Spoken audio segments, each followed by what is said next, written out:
Hello friends. तो हम लोगों ने 8वें क्वेश्चन तक डिस्कस कर लिया। अब हम लोग का स्टार्ट होगा 9वां क्वेश्चन।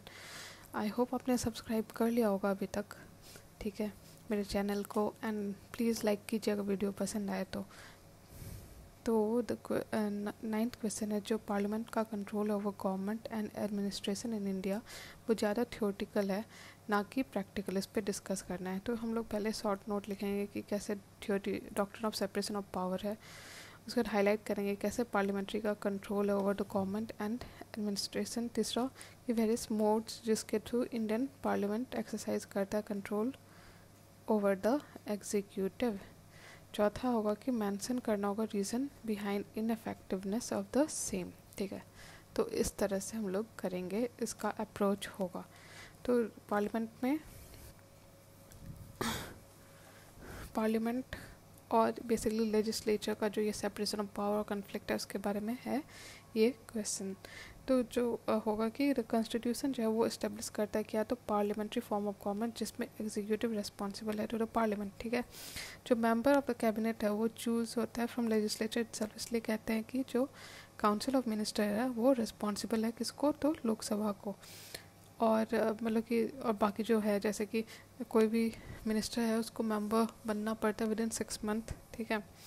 तो पार्लियामेंट एक्सरसाइज जो करती है कंट्रोल ओवर द एग्जीक्यूटिव कैसे, तो question hour, 0 hour, short duration discussion और टूल्स जैसे calling attention, adjournment motion, no confidence motion और सेंसर मोशन। ये ऑल्सो सुपरवाइज करती है क्या, तो activities of the executive through its committees जैसे कि committee on government assurance, committee on subordinate legislature. Important point है कैसे कंट्रोल करती है उसमें, ठीक है, ये याद रखना। कमिटी ऑन गवर्नमेंट एश्योरेंस और कमिटी ऑन सबऑर्डिनेट लेजिस्लेशन, ठीक है।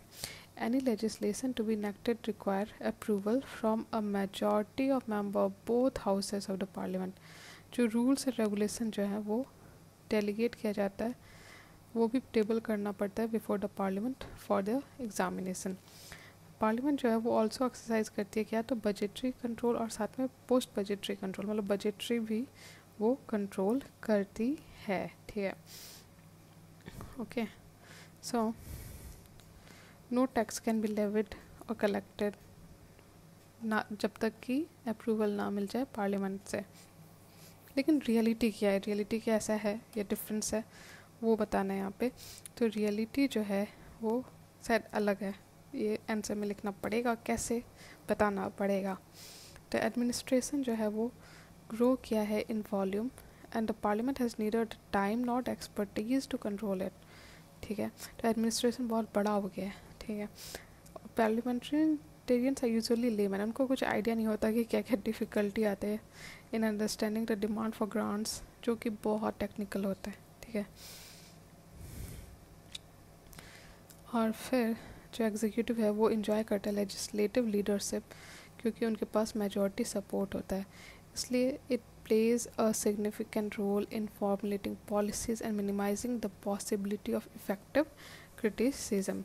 जो पब्लिक एक्सपेंडिचर जो है वो जो एग्जामिन किया जाता है by the committees after it had been incurred not before it, मतलब कि हो गया खर्चा उसके बाद आप देख रहे हैं, पहले तो पता नहीं होता है। उसके बाद नेक्स्ट है कि the scope of financial control जो है वो भी रिड्यूस हो गया ड्यू टू इंक्रीज्ड, मतलब गुलिटोन का बहुत ज़्यादा यूज़ होने लगा है उसके कारण भी। और साथ में डेलीगेटेड लेजिस्लेशन जो है वो इंक्रीज़ कर दिया पावर ऑफ ब्यूरोक्रेसी। तो इसके कारण एक्चुअली पार्लियामेंट का कंट्रोल एग्जीक्यूटिव पे घट गया है, ठीक है। Lack of strong steady and principled opposition भी वीक है, तो इसलिए जो पार्लियामेंट्री कंट्रोल जो है वो बहुत स्पॉर्डिक हो गया है, जनरल हो गया और पॉलिटिकल इन नेचर हो गया है। और इससे इन्फर किया जा सकता है कि legislative control is more theoretical than practical. Is it clear? तो इस तरह से दोनों पर्सपेक्टिव एक्सपेक्ट तुमको साथ में रखना पड़ेगा कि कैसे है और कैसे नहीं है, मतलब कि कैसे पार्लियामेंट कंट्रोल करती है लेजिस्लेचर को, लेकिन क्या क्या कमी है जिसके कारण वो नहीं कर पाती है, ठीक है।